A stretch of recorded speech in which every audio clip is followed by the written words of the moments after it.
Çözüme geçmeden önce yasal uyarımızı yapalım.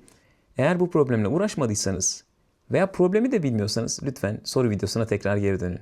Soru videosunda da bahsettiğim üzere Dodson bu soruları yatakta uykudan önce düşünür, zihinde çözerdi.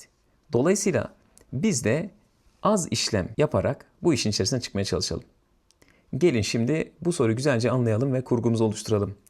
Biz aslında masada herhangi biri olsak yan taraftan parayı alıyoruz, üzerine 1 lira ekliyoruz ve bir sonraki kişiye bırakıyoruz.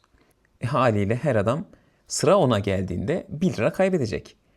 Burada parası ilk tükenen kişi tabii ki en az parayla başlayan kişi olur. Parası en az olan kişi olduğunuzu düşünün. Sizin sürekli 1 liranız azalıyor. Her turda 1 lira kaybediyorsunuz. Paranız tükendiğinde ne olur? Oyun biter mi? Hayır. Paranız sıfırlandığında aslında siz yine aktarmış olursunuz. Tur döner, aslında en son para sizde kalır. Yani oyuna en az parayla başlayan kişi aslında finalde en çok paraya sahip olandır. Şimdi bunu daha iyi oturtmak için harflendirme yapalım. Masada kişi sayısı x olsun ve en az paraya sahip olan kişinin parası da y olsun. Burada şöyle güzel bir dokunuş yapalım. Biz bize gelen paraya 1 lira ekleyip yan tarafa veriyoruz. Dolayısıyla bu işlemi bir para kesesinin içinde yaptığımızı hayal edelim. Aslında bir para kesesinin masada dolandığını düşünelim.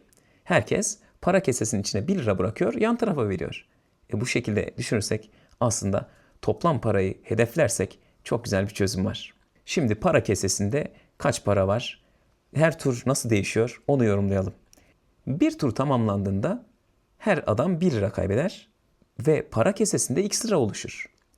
Y tur bunu yaparsak para kesesinde x çarpı y oluşur. Ama parası en az olanın parası sıfırlandığında oyunun bitmediğini söylemiştik. Kendine gelene kadar bir tur daha atarız.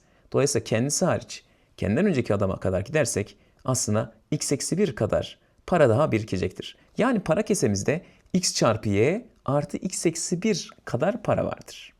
Para kesesi kimde kaldı? Başlangıçta en az paraya sahip olan kişide. Peki onun komşusu kim? Aslında o da oyunu başlatan kişi. 1 numaralı kişimiz. Peki onun ne kadar parası kaldı? Biz parası en az olana y liraya sahip dersek parası en çok olan aslında masada x kişi bulunduğu için y artı x eksi 1 olacaktır. Oyun sırasında y tur atıldı. Bir de son adam hariç bir tur daha atıldığı için aslında y artı 1 tur atıldı. Yani birinci adam aslında y artı 1 lira kaybetti. Yani x artı y eksi 1 ile başlayan adam y artı 1 lira kaybederse en son x eksi 2 lirası kalır. Yani biri diğerinin 4 katı olacak. İki komşu aslında oyunu başlatan ve oyuna en az parayla başlayan iki kişidir. O halde x çarpı y artı x eksi 1 aslında 4 çarpı x eksi 2 olacaktır. Buradan denklemi düzenlersek x çarpı y 3x eksi 7 gelir. Eşitliği x'e bölecek olursak y eşittir 3 eksi 7 bölü x gelir. Ve bu denklemin tam sayı çözüm vermesi için x'in 7 olması zorunludur. X 7 olursa y de 2 gelecektir. O halde masada 7 kişi vardı ve en az paraya sahip olanın da 2 lirası vardı.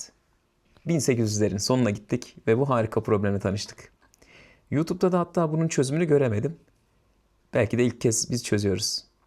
İzlediğiniz için teşekkür ederim. Hoşça kalın.